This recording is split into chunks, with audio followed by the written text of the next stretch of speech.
Nestled deep within the shadowed woods, there lay a decrepit house known only as the Marrow Dwelling. Locals whispered of eerie lights and unsettling sounds emanating from it on moonless nights, yet none could recall a time when the structure was inhabited. 20 years had passed since the tragic disappearance of the Harper family, last seen crossing its threshold. Nadia, a young historian with a penchant for unraveling local legends, felt the irresistible pull of the Marrow Dwelling. Armed with a flashlight and a tattered journal, she ventured into the woods, driven by the need to uncover the truth behind the Harper family's vanishing. As she approached the house, its imposing silhouette loomed against the inky sky, branches like skeletal hands reaching out to grasp the unwary. The air grew colder, and an eerie silence blanketed the forest, making Nadia's heartbeat thunder in her ears. Each step she took felt heavier than the last, as if unseen eyes followed her every move. Inside, the air was thick with dust and the smell of damp decay. Her flashlight beam cut through the darkness, illuminating faded wallpaper and cobweb-laden furniture. The floorboards creaked ominously beneath her feet. In the drawing room, she found an old portrait of the Harper family. Their eyes seemed to follow her. She shuddered as a frigid draft whispered through the room. Flipping through her journal, she matched the stories of the family to the faces in the portrait: Thomas and Abigail Harper, and their two young children, Emma and Jacob.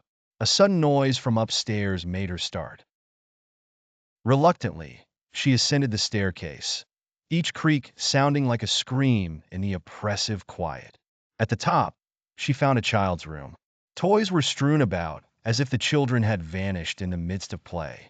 Her eyes fell upon a dusty, broken doll lying on the bed. Picking it up, she noticed a small key tied around its neck.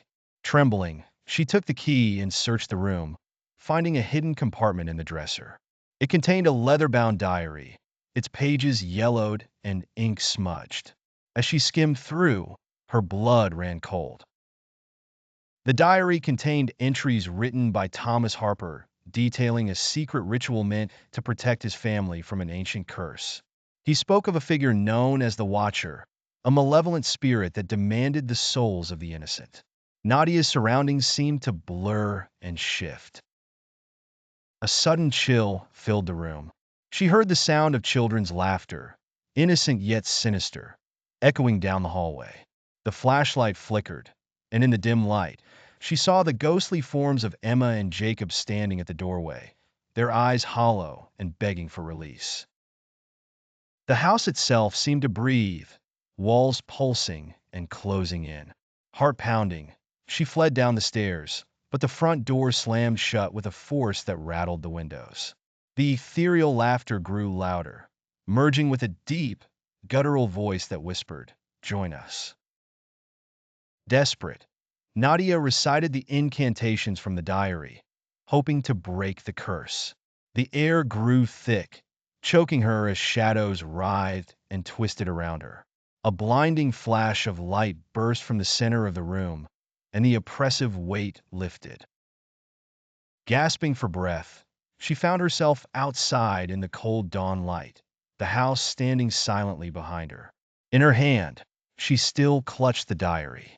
She had survived the Marrow Dwelling, but the ghostly whispers lingered in her mind, a haunting reminder of the darkness that dwelled within.